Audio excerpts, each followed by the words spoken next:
اور جس کے اندر سے نکلے سانس نے شیطان کو پریشان کر رکھا تھا، شیطان کے وار کو ناکام بنا رکھا تھا۔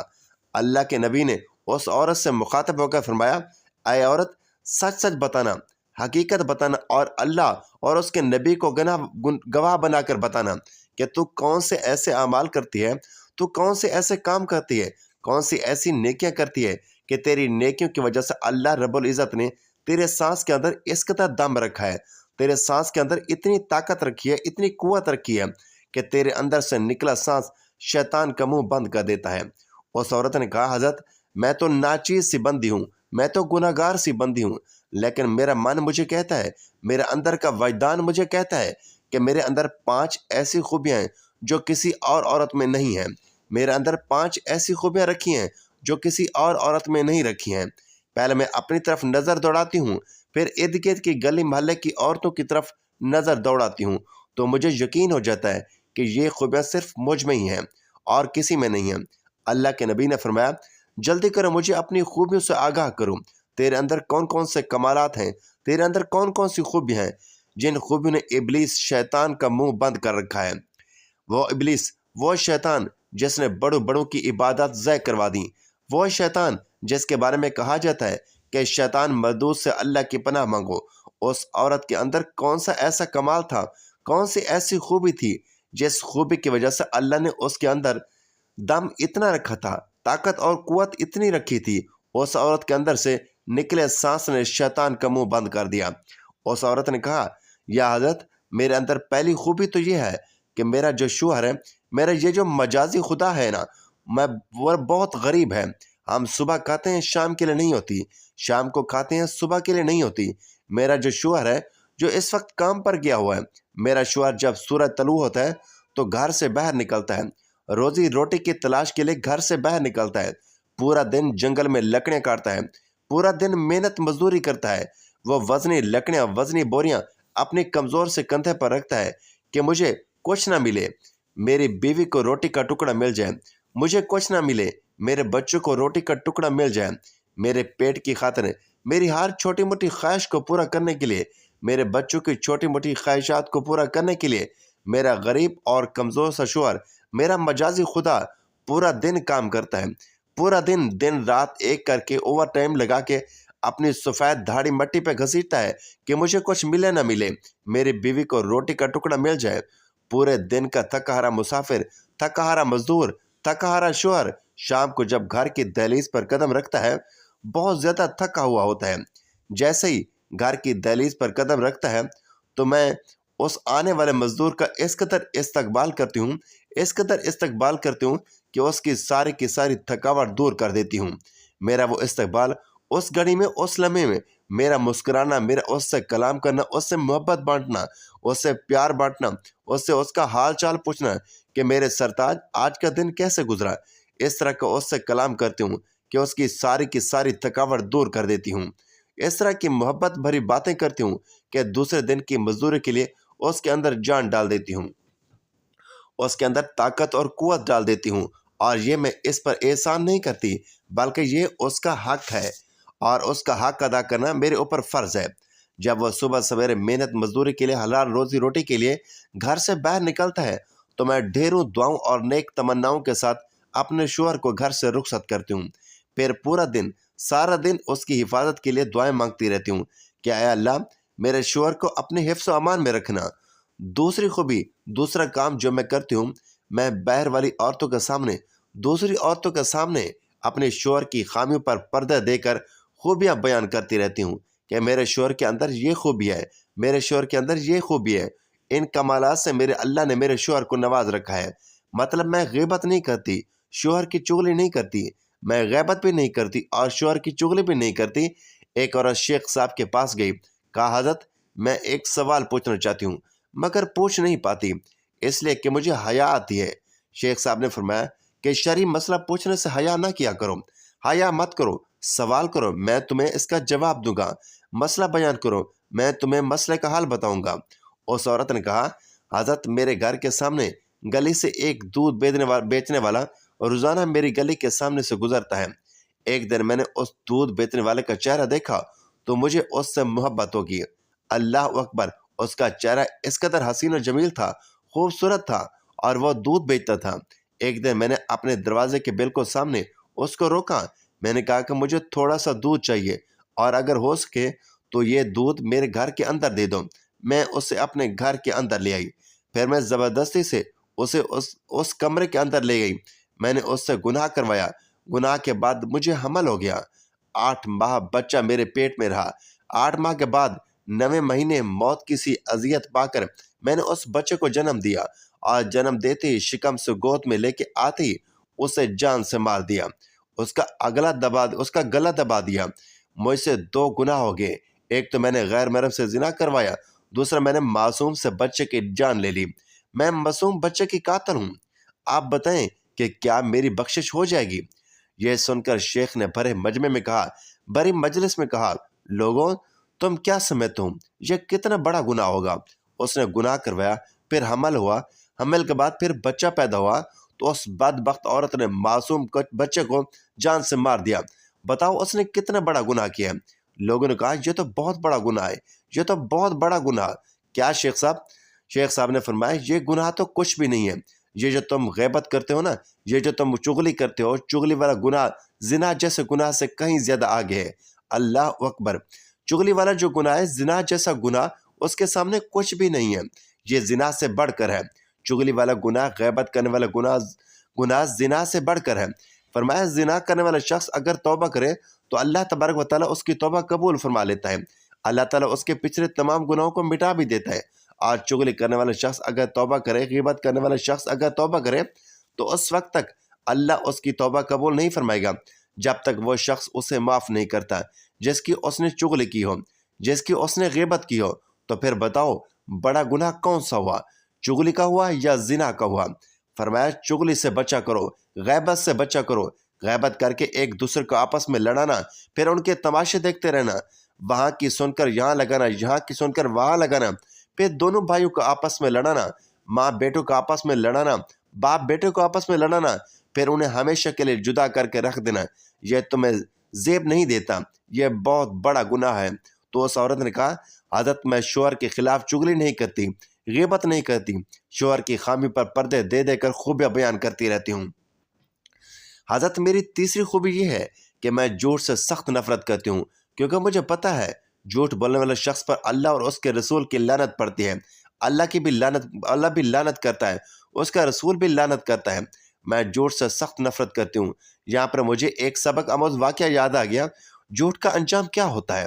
جھوٹ بولنے والے شخص، جھوٹ بولنے والی عورتیں، جھوٹ بولنے والا مرد، یہ چھوٹا سا سبق آموز اور عبرتناک واقعہ غیرت کے کانوں سے سنیں۔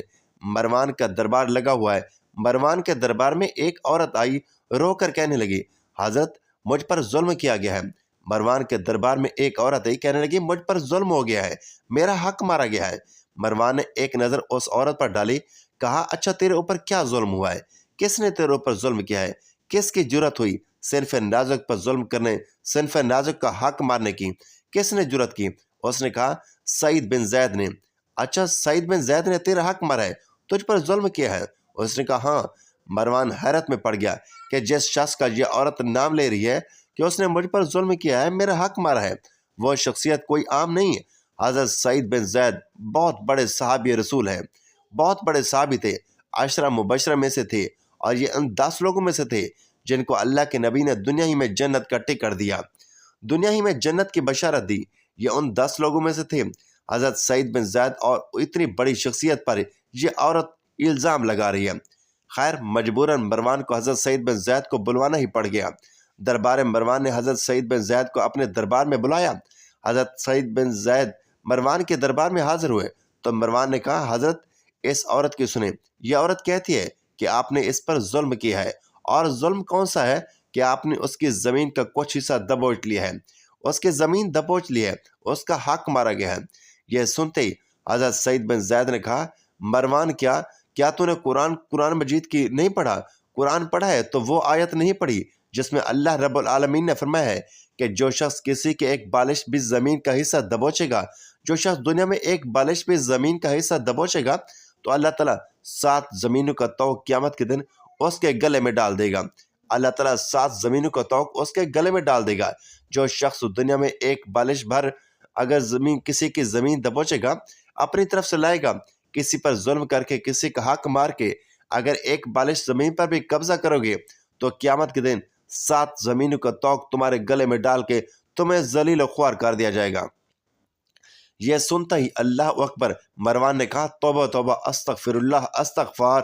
اس کا مطلب اس عورت نے آپ پر تہمت لگائی، اس عورت نے آپ پر الزام لگایا۔